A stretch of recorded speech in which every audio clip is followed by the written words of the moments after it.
कि इसमें ना मोस्टली हम लोग का क्या देखा जाता है कि हम लोग कितना इंटरेक्ट कर रहे हैं इंटरव्यूअर से।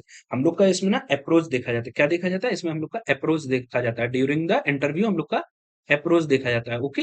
ना कि अपना आंसर उतना मैच करना चाहिए, एक रेंज के बीच में आना चाहिए, लेकिन हम लोग का ना इंटरव्यूअर आंसर उतना नहीं देखता है। इसमें हम लोग का अप्रोच और प्रोसेस देखता है कि जो अपना कैंडिडेट है वो कितना डीप थिंक कर रहा है, लॉजिक कौन-कौन से यूज़ कर रहा है, असम्पशन्स क्या-क्या ले रहा है।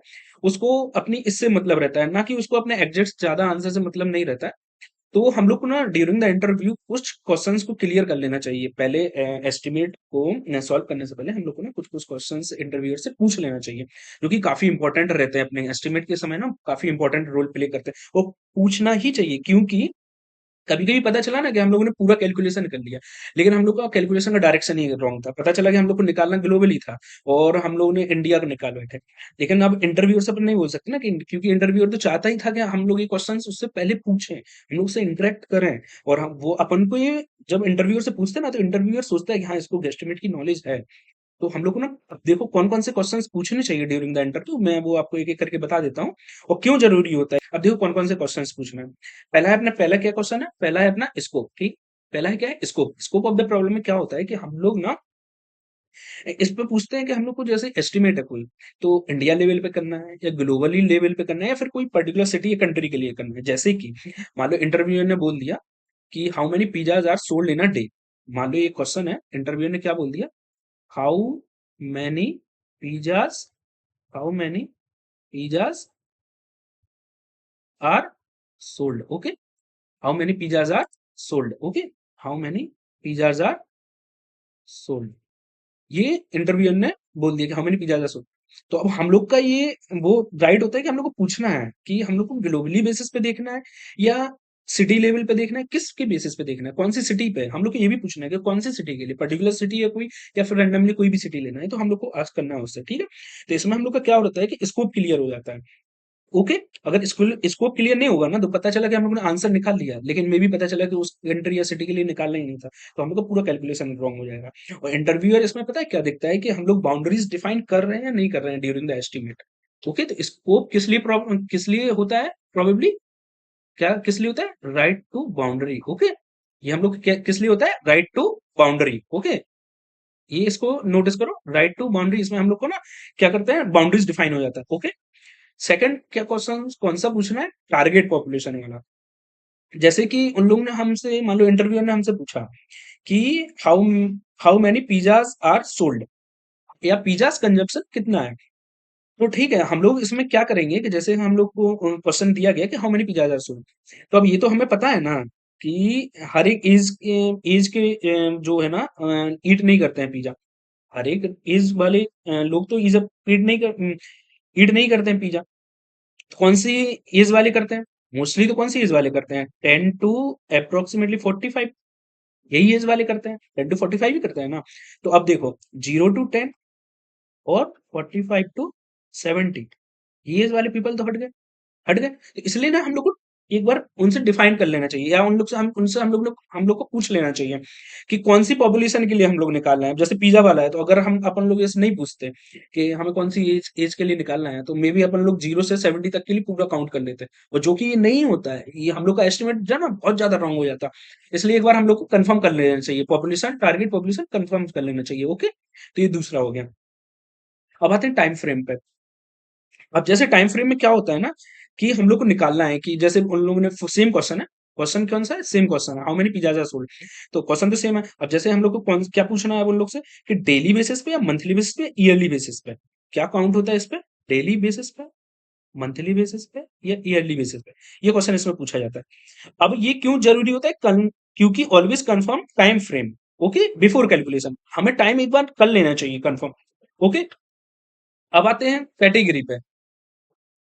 अब देखिए कैटेगरी स्पेसिफिक डिटेल्स में क्या है, जैसे कि हम लोग को ना इंटरव्यूअर से एक बार कंफर्म कर लेना चाहिए, जैसे कि सेम क्वेश्चन लेके चल रहे हैं अपन कि how many pizzas are sold.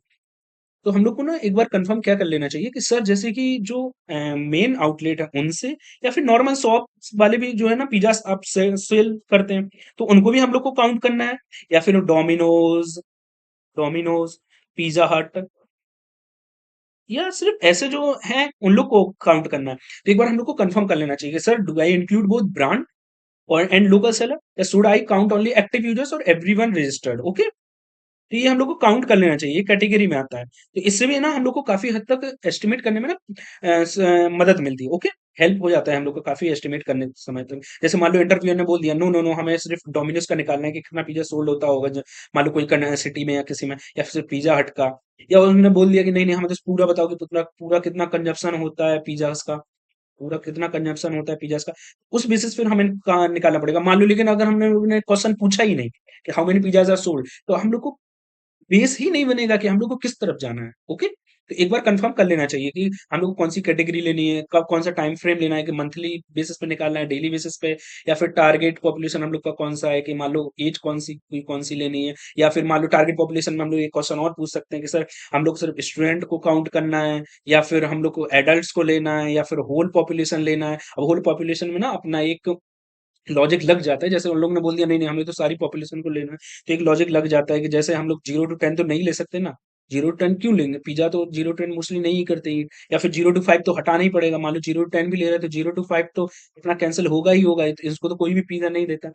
और स्कोप ऑफ द प्रॉब्लम भी एक बहुत मेजर रोल प्ले करता है, क्योंकि हम लोग को ना किस सिटी किस कंट्री के बेस पे निकालना है, वो तो काफी हद तक बेस रोल देता है। तो ये हम लोग को ना ये 4 क्वेश्चन के अलावा भी और कुछ क्वेश्चन है वो मैं बता देता हूँ, वो भी आप लोग को इंटरव्यू टाइम पूछ लेना चाहिए। जैसे कि जोग्राफिकल में, जोग्राफिकल डिस्ट्रीब्यूशन में क्या होता है ना, जोग्राफिकल डिस्ट्रीब्यूशन में हम लोग को पूछना चाहिए कि sir should I assume equal distribution across India, और I should separate metros, tier two cities और रूरल एरियाज। अब देखो इसमें क्या होता है ना, कि हर एक जगह पॉपुलेशन जो है ना इंडिया में वो सेम तो नहीं है। हर एक जगह पॉपुलेशन जो है इंडिया में वो सेम तो नहीं है जोग्राफिकली। तो हम लोग को उन लोग से पूछ लेना चाहिए कि सर हमें कोई मेट्रो सिटी के बारे में निकालना है, या फिर टायर टू कोई सिटी के लिए देखना है, या रूरल एरियाज के लिए देखना है। ओके, तो हम लोग की काउंट एक बार पूछ लेना चाहिए, ठीक है। क्योंकि हम लोग जो है ना इस जोग्राफिकल वाले में, क्योंकि जैसे कि मान लो मैं मेट्रो सिटीज में ना पिज्जा की डिमांड काफी ज्यादा होती है, और टायर टू सिटीज में और कम, रूरल में तो जैसे बिल्कुल है ही नहीं। मान लो रूरल में तो है ही नहीं, रूरल में तो पिज्जा आज ठीक है खाते होंगे, लेकिन उतना तो नहीं खाते। तो रूरल में तो उतना है नहीं। टायर टू सिटीज में ठीक काफी है, लेकिन मेट्रो सिटीज तो पिज्जा हब है, ओके। तो अभी हम लोग को ना एक बार कंफर्म कर लेना चाहिए कि सर किस ज्योग्राफिकल डिस्ट्रीब्यूशन पे हम लोग देख रहे हैं, because consumption patterns are very different in Delhi versus a small town. देखो मैंने भी यहाँ पे लिख के भी दिया है, क्योंकि दिल्ली और उसमें काफी डिफरेंस करता है, ओके। अब जैसे कि एजम्पशंस जो रहता है, कि हम लोग को एज्यूम करना होता है कभी कभी। क्या क्या एज्यूम करना होता है, जैसे कि ना कोई क्वेश्चन पूछा जाता है कि मान लो कितने मेंबर्स, मान लो how many iPhones are in India. तो हम लोग ना कभी कभी इसको फैमिली मेंबर्स के तरीके से सॉल्व करते हैं। जैसे कि एक फैमिली में एवरेज अपन लेके चलते हैं 4, तो ये जो अपन एवरेज लेते हैं ना 4, तो एक बार कंफर्म कर लेना चाहिए किससे, इंटरव्यूअर से, कि सर हम लोग फैमिली साइज जो है वो 4 ले सकते हैं या नहीं, या फिर 5 लेना है। तो ये हम लोग को इंटरव्यूअर कंफर्म कर देता है कि yes you have take 4 to 5 members average family size. तो ये हम लोग ना एक बार इंटरव्यूअर से कंफर्म कर लेना चाहिए, ताकि इंटरव्यूअर को लगे कि हाँ ये इसमें नॉलेज है गेस्टिमेट के बारे में, ओके। अब जो अपना फाइनल आउटपुट रहता है ना, जो अपना फाइनल आउटपुट रहता है, तो इसमें क्या रहता है कि हम लोग कभी कभी ना एक एग्जैक्ट नंबर दे देते हैं। मान लो अपना कोई पिज्जा का आंसर आया, मान लो कुछ कुछ पिज्जा का, मान लो मुझे निकालना है कि how many pizza are sold in Bangalore in a day. तो मान लो कुछ रफली मे बी 2000 कुछ आंसर आया। तो अब ये 2000 है, तो ये हम लोग को रेंज में देना है, या फिर डायरेक्ट ऐसे ही नंबर दे देना है। तो ये भी हम लोग को कंफर्म कर लेना चाहिए कि sir we have like to give answer in a range और एग्जैक्ट नंबर। तो ये भी हम लोग को एक बार कंफर्म कर लेना चाहिए। अब जो ये जितने भी है ना ये सारी जो क्वेश्चंस पूछे जाते हैं इंटरव्यू से, तो उसको मैंने एक ट्रिक के तरीके से याद करने के लिए दिया है। जैसे कि ना देखो, इसको इसको target, time, category, geography, assumptions, और ये फाइनल आउटपुट। तो अब ये है देखो, शॉर्ट ट्रिक है STT CGAF। अब इसको कैसे याद कर सकते हैं, samosa taste too crunchy give another 5। Samosa S, ऐसे क्या हो गया इसको, ऐसे क्या हो गया इसको, टेस्ट से टारगेट, ओके। और इस टी से क्या हो गया टाइम, सी से कैटेगरी, जी से जोग्राफिकल डिस्ट्रीब्यूशन, जोग्राफिकल, ओके। और ए से एजम्पशंस, एजम्पशंस, और एफ से final output. Okay, final output. तो ये मैंने एक शॉर्ट ट्रिक बता दिया है ताकि आप लोग को इंटरव्यू के टाइम आप लोग को याद रहे कि हाँ, क्योंकि जब अपन लोग इंटरव्यू देते हैं ना तो स्टक हो जाते हैं। जैसे कि मेरे इंटरव्यू के टाइम ना एक क्वेश्चन पूछा गया था कि how many students play basketball on a daily basis, मतलब हर दिन लगभग कितने लोग बास्केटबॉल खेलते हैं तुम्हारे कॉलेज में। मुझसे ये क्वेश्चन आस्क किया गया था इंटरव्यू में। तो तब ना स्टक हो जाता है कि क्या क्या क्वेश्चन पूछना है, क्योंकि इंटरव्यू के टाइम ना काफी नर्वस रहते हैं।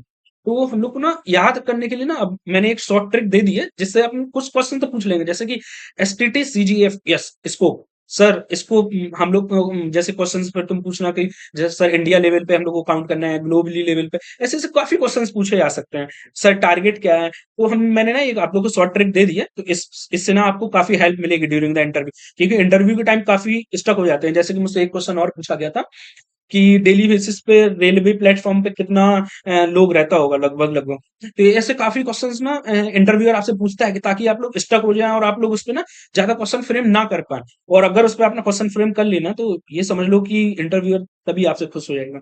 तो ये जो है ना काफी इंपॉर्टेंट है, क्योंकि पूरे यही बेस देगा एस्टिमेट करने के लिए। और इंटरव्यूअर भी आपसे खुश होगा क्योंकि आप कितना इनसे ना बहुत ज्यादा इंटरेक्ट कर लोगे कि सर ज्योग्राफिकल डिस्ट्रीब्यूशन क्या है, एजम्पशंस हमें क्या क्या लेने हैं, सर स्कोप क्या है, सर क्या हम लोग एज्यूम कर सकते हैं कि फैमिली साइज 4 ले रहे हैं, कि सर हम लोग को इंडिया लेवल पे करना है, या फिर टारगेट सर हम लोग का स्टूडेंट है या कोई वर्किंग प्रोफेशनल्स हैं, या टाइम सर हम लोग को क्या लेना है, मंथली ईयरली क्या लेना है, सर कैटेगरी हम लोग का क्या है। तो इससे ना हम लोग को काफी हेल्प मिलती है ड्यूरिंग द इंटरव्यू, क्योंकि हम लोग का एक तो बेस बन जाता है, एक तो हम लोग का बेस बन जाता है कि हम लोग को हाँ ये पॉपुलेशन को हटाना है, इंडिया के लिए लेना है।